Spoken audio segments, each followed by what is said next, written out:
उठो बच्चों, भगवान को प्रणाम करो, सुबह हो गई। सोम गौरैया अपने घोंसले में तीनों बच्चों से कहती है।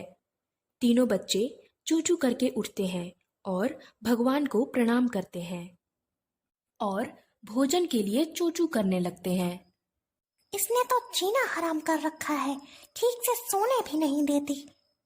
बगल में चुन्नी चिड़िया अपने घोंसले में बोली, जो उसी पेड़ पर सोम गौरैया के ऊपर ही अपना घोंसला बनाई हुई थी और अपने बच्चों के साथ रहती थी। सोम चिड़िया के बच्चों की चूचू आवाज सुनकर चुन्नी चिड़िया के बच्चों ने भी उठना चाहा, पर चुन्नी चिड़िया ने बोला, बच्चों अभी बहुत अंधेरा है, तुम सो जाओ। सोम चिड़िया तो पागल है, न सोती है न सोने देती है। सोम गौरैया अपने बच्चों से बोली, बच्चों आपस में ठीक से रहना, मैं तुम लोगों के लिए दाना चुनकर लाती हूँ। सोम चिड़िया कुछ दूर गई और एक खेत में से दाने चुन चुन कर लाने लगी और अपने बच्चों को भरपेट खिलाया। कुछ दाना वह घोंसले में रखती, फिर बच्चों से बोली, बच्चों भूख लगे तो खा लेना, अब मैं दाना चुनने जाती हूँ। चुन्नी चिड़िया सारी बातें सुन रही थी।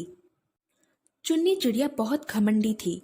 वह सोचती थी कि सोम चिड़िया उसकी बराबरी कभी नहीं कर सकती, इसीलिए उसने अपना घोंसला सोम चिड़िया से ऊपर वाली डाली पर बनाई थी। सोम चिड़िया के चले जाने पर जब उसके बच्चे आपस में खेलने लगे, तब मौका पाकर चुन्नी चिड़िया सोम चिड़िया के घोंसले से दाना चुराकर अपने बच्चों को खिलाने लगी। बेवकूफ, मेहनत करे वो और उसका फल पाऊं मैं। मुझसे चालाक तो कोई भी नहीं। चुन्नी चिड़िया अपने आप को बहुत चालाक और सुंदर समझती थी, लेकिन सोम गौरैया सीधी साधी ईश्वर के चरणों में विश्वास रखने वाली चिड़िया थी। वह अपनी मेहनत और अपनी छोटी सी दुनिया में खुश रहती थी। शाम होते ही सोम चिड़िया दाना चुगकर अपने घोंसले में आई। उसे देख उसके बच्चे बहुत खुश हुए। माँ आ गई, माँ आ गई। वापस आकर सोम चिड़िया ने अपने बच्चों को खाना खिलाया। फिर वह बोली, भगवान का शुक्र है कि हमें खाना मिल गया। यह कहकर उसने भगवान को धन्यवाद दिया। थोड़ी देर बाद सोम चिड़िया के बच्चों ने बोला, माँ प्यास लगी है, पानी पिला दो। यह सुनकर सोम चिड़िया ने बोला, ठीक है बच्चों, जिसने खाना दिया है वही पानी भी देगा। चुन्नी चिड़िया अपने घोंसले में से बोली, कर ले, भगवान को जितना शुक्रिया करना है कर ले। तू मेहनत भी कर और भगवान का शुक्रिया भी कर, लेकिन उसका सारा फायदा तो मुझे मिलेगा। चुन्नी चिड़िया अपना सर हिलाते हुए मुस्कुराने लगती है। सोम चिड़िया अपने बच्चों से कहती, बच्चों थोड़ी ही दूर पर तालाब है, मैं पानी लाती हूँ। सोम चिड़िया ने अपनी चोंच में पानी लाकर बच्चों को पिलाया। यह देखकर चुन्नी चिड़िया के बच्चे भी पानी मांगने लगे। चुन्नी चिड़िया बहुत ही आलसी थी। उसने देखा कि सोम चिड़िया अपने घोंसले में आराम कर रही थी। चुन्नी चिड़िया ने सोचा कि उसे इसका फायदा उठाना चाहिए। वह सोम चिड़िया के पास जाकर बोलती है, सोम बहन, चलो मेरे बच्चों को पानी पिलाने में जरा मदद कर दो। सोम गौरैया चुन्नी चिड़िया की चालाकी को समझ नहीं पाई।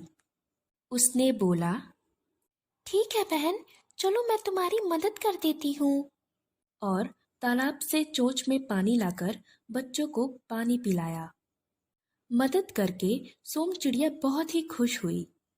सोम चिड़िया जब भी खाली होती तो अपने घोंसले के कमजोर हिस्सों को ठीक करने लगती, ताकि उसका घोंसला और भी मजबूत हो जाए। एक दिन आंधी आने लगा और हवा बहुत तेज बहने लगी। सोम चिड़िया अपने बच्चों से कहती है, बच्चों घोंसले को डाली की तरफ पकड़े रखो ताकि हमारा घोंसला उजड़ ना जाए। उस दिन बहुत जोर से आंधी आया और तेज बरसात भी हुई। सब कुछ शांत हो जाने पर सोम चिड़िया का घोंसला सुरक्षित था, लेकिन चुन्नी चिड़िया का घोंसला थोड़ा उजड़ गया था। सुबह होते ही चुन्नी चिड़िया ने देखा कि सोम चिड़िया का घोंसला बिल्कुल सुरक्षित था। यह देखकर उसे बहुत क्रोध आया। मेरा घोंसला उजड़ गया, अब मैं तेरा घोंसला भी उजाड़ूंगी। अपनी क्रोध को दबाते हुए चुन्नी चिड़िया सोम चिड़िया के पास गई और बोली, बहन, मेरा घोंसला बनाने में जरा मदद कर दो। यह सुनकर सोम चिड़िया ने बोला, चलो मैं तुम्हारी मदद कर देती हूँ।